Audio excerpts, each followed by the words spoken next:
say that. They are here generously on their own dimes.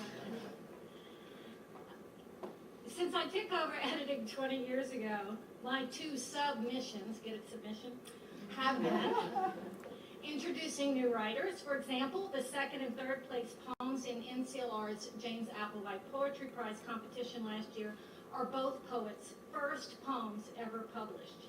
You can read those in the 25th issue.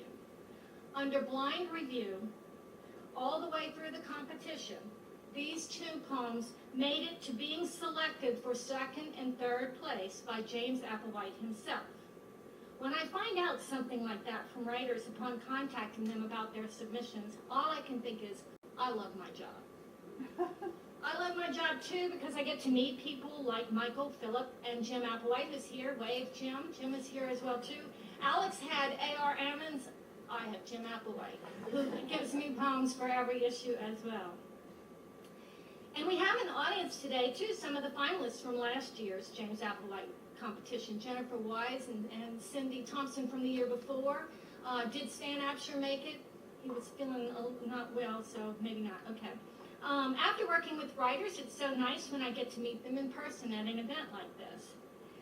In fact, would everyone in the room who has published in NCLR raise your hand? Let's be recognized. Who else has published? Wow, you see? That's something.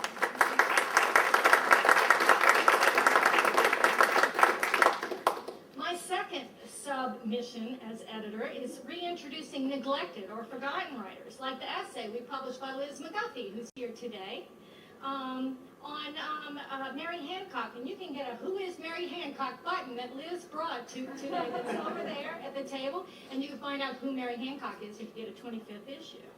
This is not a writer, I'm guessing, that people know about. And this is the kind of essay I really love to get. Liz was prompted to submit this by Marjorie Hudson, another writer who was in the first issue. She was in the 10th anniversary issue.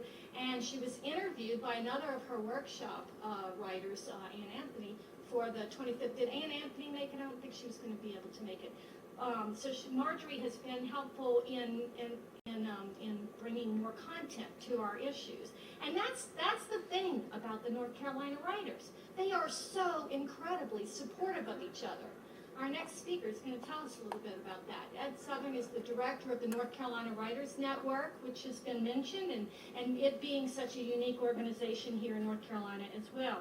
And he has his essay in the issue about how it is that we are, as Doris Betts called it, the writing estate. While Ed makes his way up here, let me tell you this.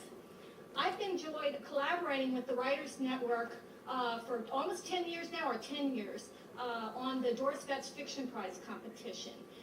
People submit to that, and Liza Whelan, our fiction editor, picks the winner and anybody else who's going to be published. And this way, the network provides the $250 prize. We get to publish amazing fiction. And I've enjoyed that work so much, I told Dad that if anybody will join the network today, and you can get a form over there at the table and register, and gives the money for today, I'd give them a free issue.